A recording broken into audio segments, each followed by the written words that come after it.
coucou, donc j'étais en train de scroller sur TikTok et je voyais quelqu'un qui commençait à stresser pour la troisième, etc. Parce que le mois de juillet, il finit demain, etc.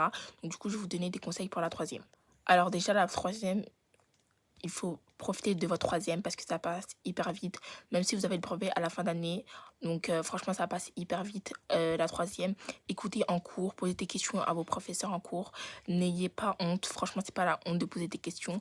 À la fin des cours, si vous êtes timide de poser des questions devant votre classe, etc., demandez de l'aide à vos professeurs à la fin des cours si vous n'avez pas compris, etc. Chez vous, quand vous n'avez pas compris un exercice, revoyez les exercices que vous n'avez pas compris, la méthode, etc. Demandez à vos professeurs des exercices type brevet pour commencer à vous entraîner. Donc nous, dès le début de l'année, on a commencé un peu à faire des exercices type brevet, etc. Donc franchement, n'hésitez pas à demander plus d'exercices à vos professeurs. Surtout type brevet, que ce soit en français, en maths ou en histoire, etc.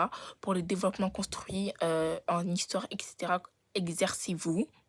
Après, en français, franchement, c'est de la méthode, mais apprenez votre grammaire. Après, en maths, c'est les formules, apprenez les formules, etc.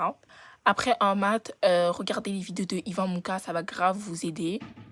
Après, en histoire, franchement, c'est les dates. Donc, franchement, j'ai pas d'astuce pour apprendre les dates, etc. Mais regardez des vidéos. Donc, j'ai oublié la chaîne. Donc, il y a une chaîne YouTube, elle s'appelle Lumni, où il y a des petites vidéos courtes pour... Donc, dans ces vidéos Lumni, il y aura votre programme de troisième sur la guerre, etc. Et comme ça va vous aider à apprendre les dates. Après, pour les langues, donc moi, je vous dis, regardez vos films ou séries en anglais ou espagnol, sous-titrés en français, ça va grave vous aider. Moi, je vous dis franchement, écoutez en cours. Parce que moi, je vais pas vous mentir, chez moi, je révisais pas trop. Je révisais pas trop, à part pour le brevet, c'est là où j'ai révisé. Et quand vous faites des contrôles, faites des fiches de révision.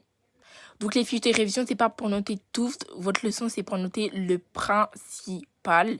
Et le brevet, c'est de l'eau. Donc, ne stressez pas et misez tout sur votre contrôle continu et votre oral. Et demandez de l'aide. Bisous.